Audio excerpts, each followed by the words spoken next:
Good morning, it's Mayor Turner. Sorry, I started a Facebook Live and then I lost the connection. So starting this again. Wanted to tell you, we have a leadership meeting every Wednesday, and it's the superintendent, the college presidents, city officials, chamber officials, Eddie Shelton from the commissioners are there, Dr. Saravan, and both hospitals are represented. It's a great time to kind of find out exactly what's going on, what we're hearing, and everything. And I just wanted to give you an update. It's been a couple of weeks since we've done one, but one thing that we're seeing are the cases are slowly starting to decrease. I think part of it's due to mask. Be honest with you, I don't necessarily like wearing a mask, but I think it is making a difference. Want to just give you some numbers. I've been giving you the numbers from the surrounding cities, but really that information is very misleading. And I just want to give you the numbers of people that are actually sick. And so total confirmed cases in Ector County are 4,382. But what we've been seeing the last 5 weeks are what I really wanted to concentrate on right now. 5 weeks ago, we had 244 people get COVID that week. The next week, 4 weeks ago, it was 240. 3 weeks ago, it was 236. 2 weeks ago, it was 210. And last week, we only had 136 people get COVID, which is fantastic. Now, not everybody's getting tested, and some people may stay at home and say, I'll get over it, and they go on. But we're seeing the numbers start to decline. So that is fantastic. A lot of that is due to simply our people being careful, not necessarily going to where a lot of crowded people are. But one thing we are starting to see, and it's a little bit of a concern for the leaders, is the mask wearing seems to be, you don't see as much of it. I know it's hot. Hopefully with cooler weather, it'll make it a little easier to wear. But we really need to continue to make sure we're wearing masks because we're entering flu season. I know a lot of people don't like getting flu shots, things like that. But one of the things our concern is as we move into flu season, we don't want people to get the flu and then say, oh, I've got COVID again. Right now, they're saying you can only get it once. I'm sure there will be a case out there of a person getting it twice, somewhere else, but not here. So we just need to continue to wear the mask, especially your older people. The younger ones need to be wearing it. So a lot of people are talking about when they go to the grocery store, instead of maybe 70% wearing the mask, now we're seeing 40%. So we need to continue to work on that. I really appreciate everything that you've been doing, wearing your mask, social distancing. The restaurants are doing a really good job of social distancing tables. The grocery stores have been doing a very good job, but we just need to make sure we are continuing to wear our mask. I want to give you an update on the schools. They talked about schools. I could not be more proud of our schools. ECISD under Dr. Murray, Dr. Williams at OC, and Dr. Woodley at UTPB are doing a phenomenal job. All of the staff, the professors, the teachers, the nurses, the custodians, everyone is doing a fantastic job. When we got into the school district, everybody was a little concerned about the COVID numbers spiking. And we're really not seeing that. Dr. Murray was on there, and I complimented him on the behalf of all the citizens, telling him how much we appreciate it. Give you a little bit of an idea for those that, like myself, who don't have kids in school anymore. Permian and OHS have about 600 kids. Those schools have held up to 4,000.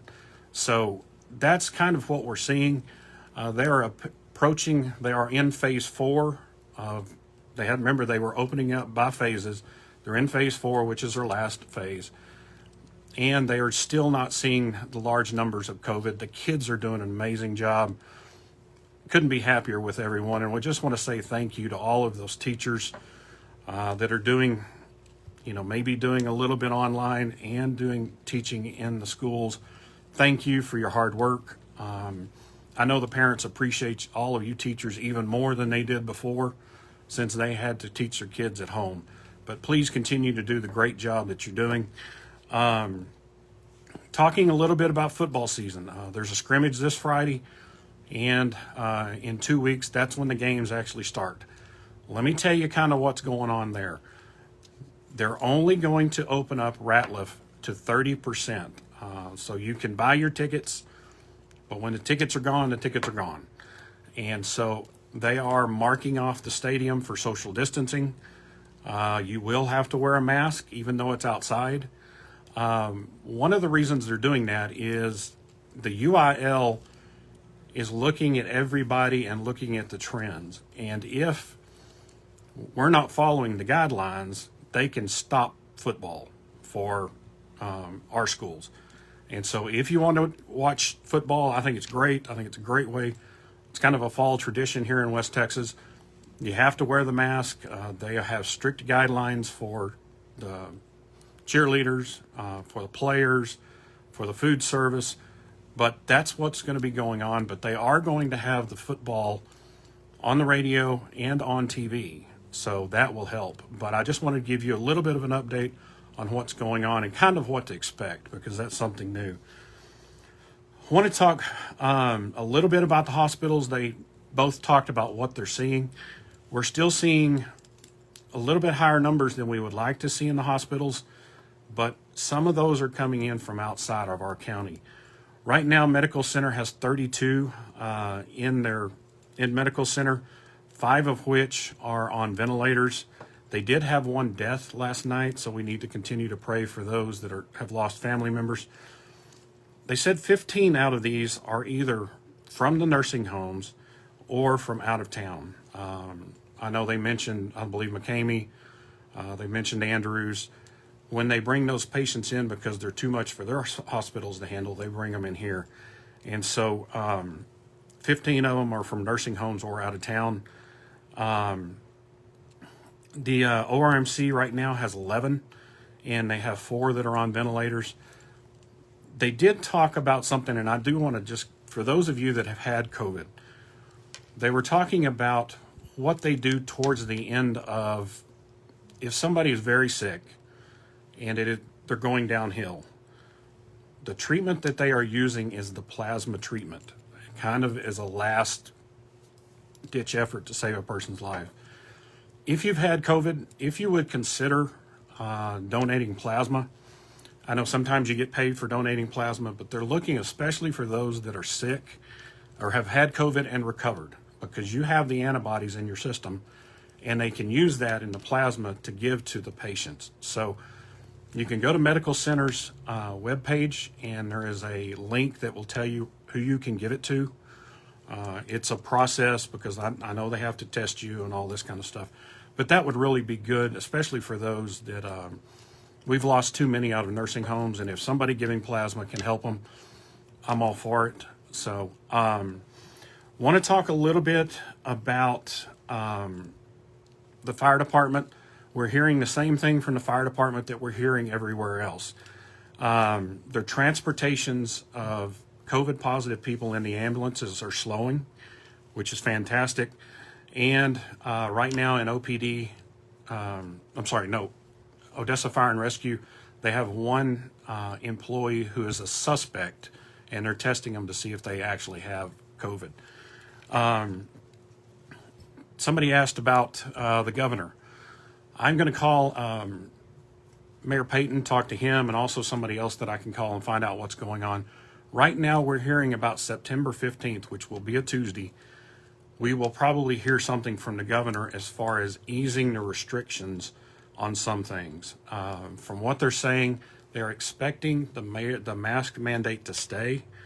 Governor Abbott just extended his declaration of an emergency a couple of days ago until the end of this month. I expect him to extend that out again, but they're hearing some easing on some of the economies. This may be opening restaurants up to more people. It may be addressing the bars. It's still a little bit too early to really hear what he's going to say, but that is a date that we're looking at as far as him speaking again. So I will get that taken care of. I will probably in the next month or so be turning this Facebook off. I have termed out as mayor, but I am running for another position. So I am going to switch to Facebooks because I can't use the mayor Facebook for when I'm running for an office.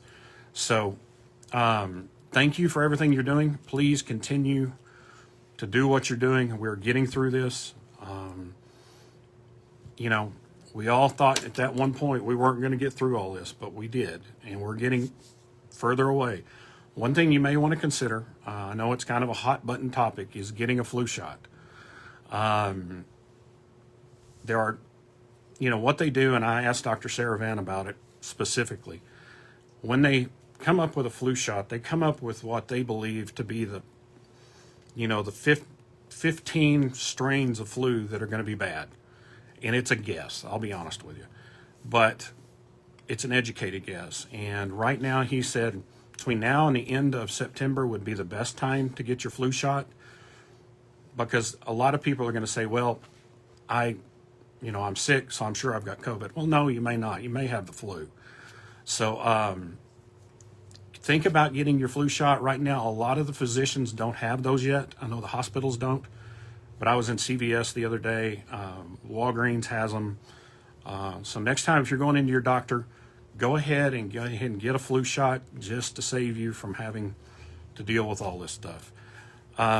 We made it. We're making it through COVID. There is a little bit of a concern with Labor Day, which is normal. We always have a concern when we have a holiday. Remember July 4th? All those, we've always been concerned. But things are looking good. So it is because of your hard work that things are looking good. So if you see a buddy that's not wearing a mask, say, hey, please go ahead and just wear the mask. God bless each and every one of you. Thank you very much. And I will be in touch in probably about another week to kind of give you an update. Thank you, and God bless you.